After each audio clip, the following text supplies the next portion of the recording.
राधे कृष्ण। ओम श्री गुरुभ्यो नमः। श्रीमन्नारायणीयं दशकं नंबर 75 कंसवतः।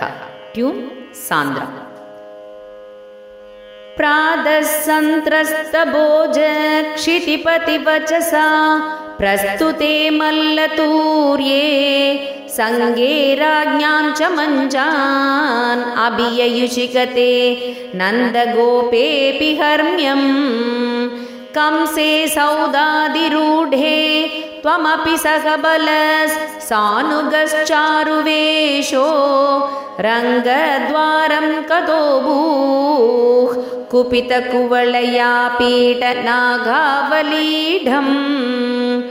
पापिष्टापेहि मार्गात् धृतमिति वचसा निष्ठुरक्रुद्धबुद्धेः अम्बष्टस्य प्रणोदात् अधिगजवजुषां हस्तिना गृह्यमाणः केलीमुक्तोत गोपी कुचकलशचिरस्पर्तिनं कुम्भमस्य व्याहत्यालीयतास्त्वं चरणभुवि पुनर्निर्गतो वल्गुहासि हस्तप्राप्योऽप्यगम्यो जडिति मुनिजनस्येव धावन् गजेन्द्रं क्रीटन्नापाद्य भूमौ पुनरपि पततस्तस्य दन्तं सजीवम् मूलादुन्मूल्य तन्मूलकमहितमहा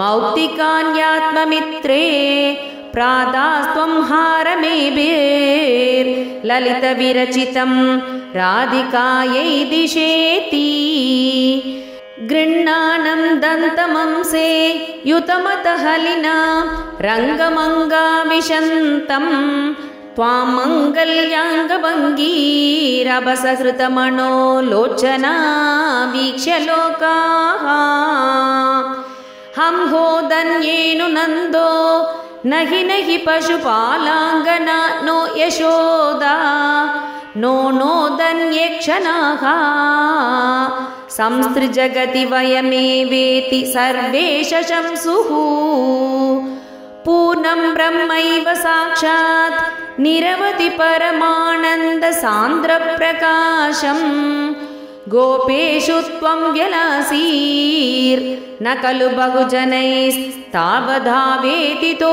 भूः दृष्ट्वा दत्त्वां तदेतं प्रथममुपगते पुण्यकाले जनौगाः पूर्णानन्दा विपापास् सरसमपि जगुस्त्वत्कृतानि स्मृतानि चानूरो मल्लवीरस्तदनु नृपगिरा मुष्टिको मुष्टिशाली त्वां रामं चापि पेदे जडजडितिमितो मुष्टिपादादिरूक्षम् उत्पादापादनाकर्षण विवितरणान् यासतां तत्र चित्रं मृत्योः प्रागेव मल्ल प्रभुरगमदयं भूरिशो बन्धमोक्षान् हादिक्कष्टं कुमारौ सुललितवपुषौ मल्लवीरौ कठोरौ न द्रक्ष्यामो व्रजामस्त्वरितमिति जने भाषमाने तदानीं चानूरं तं करोद्ब्राह्मणविकलदसुं पोदयामासितोर्व्यां पिष्टो भून्मुष्टिकोऽपि धृतमतहलिना नष्टशिष्टैतदा वे कंसः संवार्य तूर्यं कलमदिरविदन् कार्यमार्यान् पितॄंस्तान् आहन्तुं व्याप्तमूर्तेस्तव च समशिषत् दूरमुत्सारणाय रुष्टो दुष्टोक्तिभिस्त्वं गरुड इव गिरिं मञ्जन्नुदञ्जत् खड्गव्यावल्कदुःसङ्ग्रहमपि च हठात् प्राग्रहीरौग्रसेनिम् सद्यो निष्पिष्टसन्धिं भुवि नरपतिम् आपाद्य तस्योपरिष्टात् त्वय्यापत्येतथैव त्वदुपरि पतिता नागिना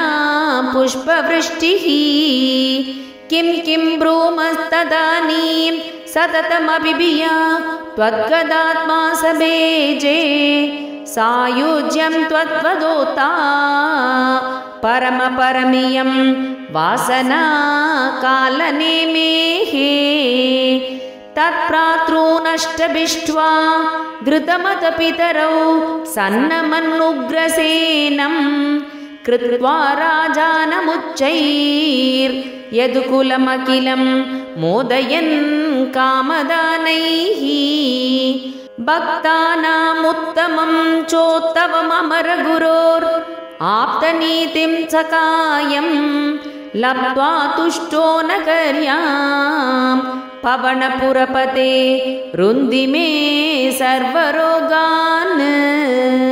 श्रीहरये नमः श्रीहरये नमः श्रीहरये नमः। सर्वत्र गोविन्दनाम संकीर्तनं गोविन्द गोविन्द। राधे कृष्ण।